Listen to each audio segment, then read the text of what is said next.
The night Ayo and Zainab were seen together, the river was quiet. Too quiet. Ayo stood knee-deep in the dark water, holding Zainab's hand so tight his fingers hurt. The moon was thin, like it didn't want to watch what was happening. Crickets stopped singing when they moved. Even the wind held its breath. "If my father finds out," Zainab whispered, "he will kill you." Ayo did not laugh. He did not pretend to be brave. "I know," he said. That was the first truth. They were not children. Ayo was 26, a fisherman like his father and his father before him. Zainab was 22, the daughter of Alhaji Musa, the richest cattle merchant in Kambara town. In Kambara, love did not cross lines like theirs. It stayed where it was born, north and south, rich and poor, Muslim and Christian. People died for less. Zainab pulled her hand away and wrapped her arms around herself. "We should stop," she said. Ayo shook his head. "We already crossed the line. Stopping won't save us." From the bushes, a branch snapped. They froze. Ayo reached for the knife tied to his waist, not because it would help, but because fear makes men do foolish things. Zainab's breathing became sharp and fast. Then a voice came out of the dark. "Ayo?" It was Sadiq. Ayo's blood went cold. Sadiq was Zainab's cousin. He was also the kind of man who smiled while planning bad things. Sadiq stepped into the moonlight, eyes moving from Ayo to Zainab, then back again. Slowly, his smile spread. "So this is where you go at night?" he said softly. Zainab stepped forward. "Sadiq, please."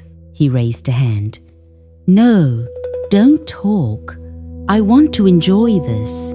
Ayo felt something sink deep inside his chest. This was how trouble started in Kambara.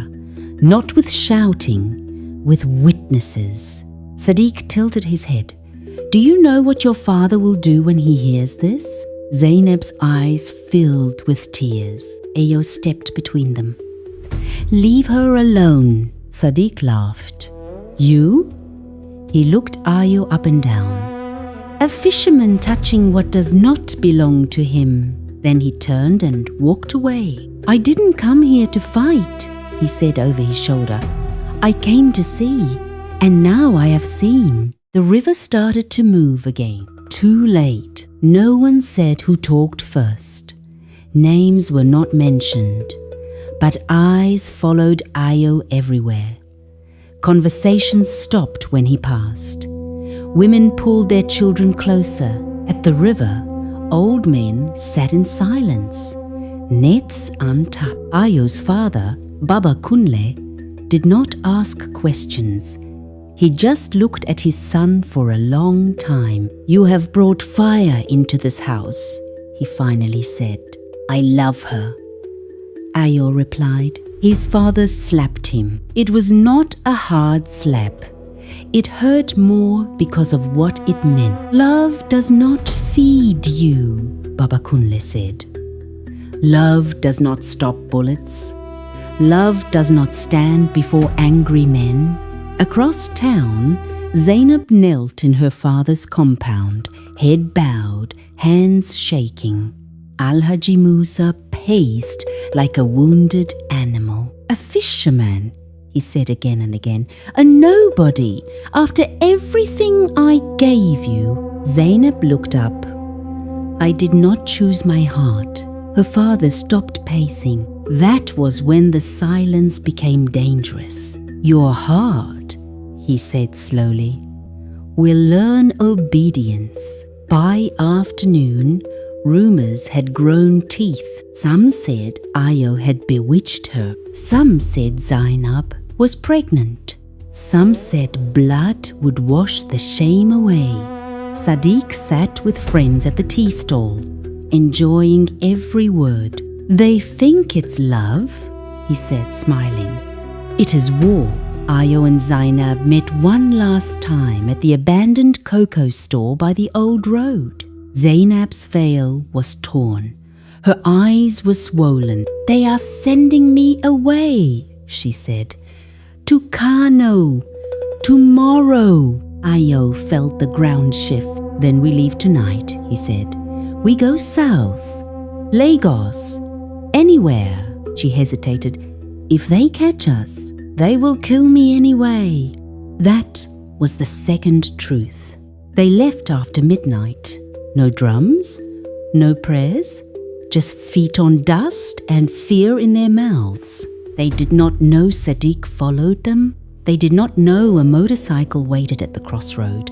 They did not know Kambara never lets go of what it wants back. When the headlights appeared, it was too late to hide. Zainab screamed. Ayo pushed her into the bush as the motorcycle skidded to a stop. Men jumped down. One of them held a gun. Another held a rope. Sadiq stepped forward, smiling like a man who had waited all his life for this moment. "Love," he said, "does not travel far." They tied Ayo's hands. Zainab clung to his shirt, crying, begging, tearing at her own hair. Al-Haji Musa arrived last. He did not shout. He did not curse. He looked at Ayo like a problem that needed solving. "You have two choices," he said. "Leave this town alive and never look back, or stay and we end this properly." Ayo looked at Zainab. Her face was broken. "I will leave," he said. Zainab screamed his name. Ayo leaned close and whispered, "I will come back for you." It was a lie, but it was a kind one. They released him at the edge of town, bleeding, empty. Behind him, Zainab collapsed into her father's arms. The river flowed again that night. It did not know it would soon carry a body. Ayo walked until his body stopped, listening to his mind. At first, the road felt endless. Dust rose with every step and stuck to his sweat-soaked skin. His shirt clung to him like a second punishment. He passed villages without slowing down, eyes fixed ahead, afraid that if he stopped, his legs would refuse to move again. By the second day, pain became normal. By the third, it disappeared. That scared him more than hunger. He had left Kambara alive, but something important had stayed behind. Each night, when darkness settled and the world became quiet, that thing woke up inside him. Zainab. He dreamed of her voice before he dreamed of her face. Sometimes she called his name softly, like she used to by the river. Other times she screamed it the way she did the night they were caught. Ayo always woke with his chest tight and his hands shaking, fingers closing around nothing. "I will come back for you." He heard his own words echo in his head, heavy and useless. By the time he reached the small riverside settlement, his feet were cracked and bleeding. The people there were fishermen too. They knew the look of a man who didn't want to be known. No one asked him where he came from. They showed him where to sleep under an overturned canoe that smelled of old fish and wet wood. In the mornings, he joined them on the river. His hands remembered the work even when his mind drifted. Pull net, untangle line, clean fish, repeat. The river here was wider, calmer. It did not feel angry the way Kambara's river did. Still, Ayo avoided looking at it for too long. At night, he sat alone. Men laughed and drank. Women talked in low voices. Life continued around him like he was invisible. He liked it that way. But silence is dangerous when it stretches too long. After 3 weeks, hunger drove him into a roadside bar. The place was noisy, full of smoke and cheap gin. Ayo sat in a corner, drinking slowly, trying not to listen. That was when he heard her. Not her voice. Her name, the cattleman's daughter, someone said, loud enough to carry. They say the girl has lost her mind. Ayo's hand froze halfway to his mouth. Another man laughed. What do you expect? Love does that. His stool scraped loudly as he stood. What did you say? Ayo asked. The men turned. They looked at him with mild annoyance, like he had interrupted a story. She doesn't talk anymore, the first man said. Just sits by the river and stares. People say she was cursed. Ayo's ears rang. Where? He asked. Kambara, the man replied. Why? Ayo did not answer. He dropped some coins on the table and walked out. That night, sleep refused to come. Images crashed into his mind. Zainab locked away. Zainab staring at water. Zainab waiting for a man who never returned. By morning, Ayo had already made his choice. He packed nothing, said nothing, just turned his back on the settlement and walked toward the road that led home. He did not know that Sadiq had been waiting for this moment. Zainab lost track of time in the dark. At first, she counted days by the sound of prayers. Morning prayers, evening prayers, night prayers. But when her voice grew weak and her body grew tired, the sounds began to blur together. The room was small and smelled of damp clay and old cloth. The walls pressed in on her. When the door opened, light stabbed her eyes. Food appeared silently, sometimes hot, sometimes cold. Sometimes she ate. Sometimes she pushed it away. At the beginning, she screamed. She called her father's name until her throat burned. She begged. She promised obedience. She swore she would forget Ayo if they just let her out. No one answered. Al-Haji Musa stood outside the room once. He did not enter. He listened to her cries, face hard, hands clasped behind his back. When her voice finally broke into hoarse sobs, he turned away. To him, pain was correction. Silence was success. An old woman came every morning carrying prayer beads and bitter-smelling herbs. She spoke softly, like she was talking to a sick child. Your heart will calm, the woman said. Youth passes. Zainab stared at the wall. At night, Sadiq came. He never crossed the doorway. He liked distance. Control felt stronger that way. He left you, he said one night, voice smooth. Ran like a thief. Zainab looked at him, eyes empty. You chose wrong, he continued. Men like him do not fight. They flee. Something shifted then. Not loudly, not dramatically. Something inside Zainab closed. From that night on, she stopped responding. They noticed the change and mistook it for healing. She is improving, the old woman said. They dressed her in white after that. Ayo entered Kambara the way a ghost returns to a house that has been sold. Nothing announced him. No drumbeat, no greeting, just the sound of his sandals on dry earth and the river breathing somewhere ahead. The town looked the same. That unsettled him. He expected something to feel different, angrier, darker, louder. But Kambara wore its normal face. Smoke rose from cooking fires. Dogs slept in the shade.